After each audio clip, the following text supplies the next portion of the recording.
Now, how does the teacher's training the professional teacher, can serve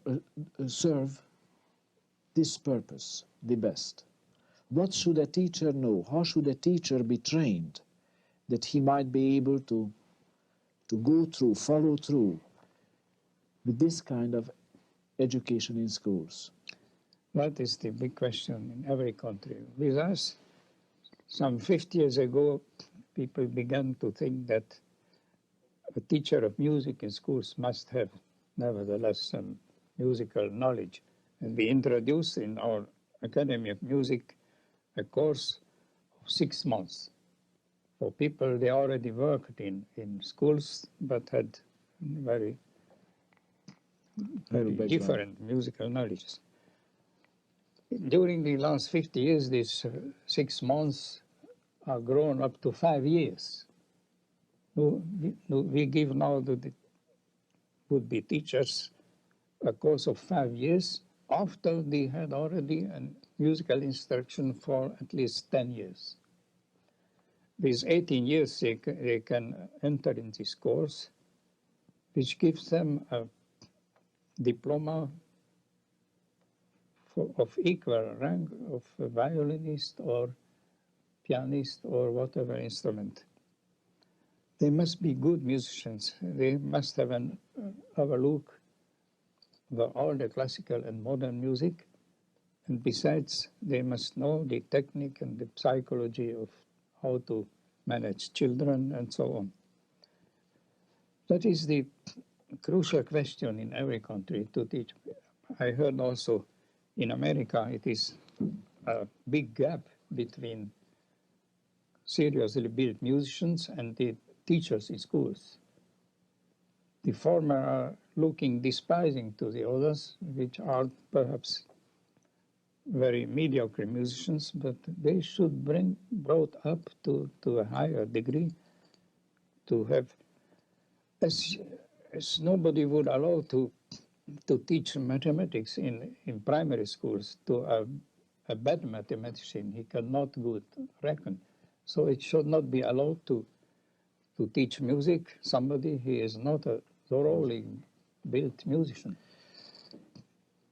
As I understand then you believe very much that even in the primary grades, the very first grade, already a specialized music teacher should teach music. Yes, that would be the ideal situation, but I understand very well that it's the time being it is not to reach, but we must strive for it.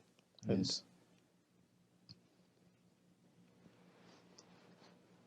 As you said that once about the composer, that a composer should not feel that when he's writing for the small, it is an easier task than writing music for big, sophisticated audiences, but just the opposite.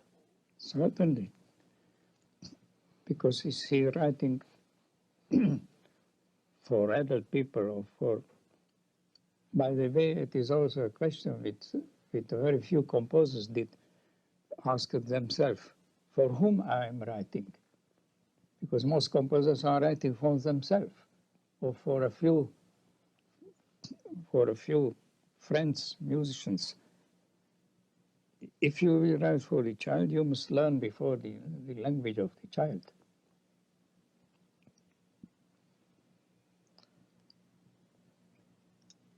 Who are in your judgment, some of the contemporary composers who are doing this well? It's hard to say. Now, you see, it happened that some composer never thought to write by purpose for children, and nevertheless many pieces of Haydn are very well suited for children. Why? Because he conserved in himself the soul of a child as to the he remained a child. Age. Yes. So I can imagine that may be existing some composer, good composer, he can never write for a child because he lost the childlike part of his soul. That's very beautifully said. And only those composers should try to write for children. Then you feel that every great artist should have kept the yes. child in himself. She did also.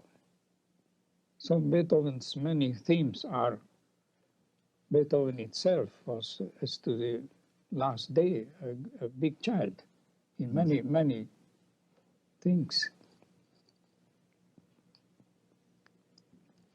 And even the greatest are the best for the child. Yes. There is a beautiful saying, the Scotchman Fletcher said, as we talked about it yesterday, that let me write the songs of a nation, and I do not care who makes its laws. Yes.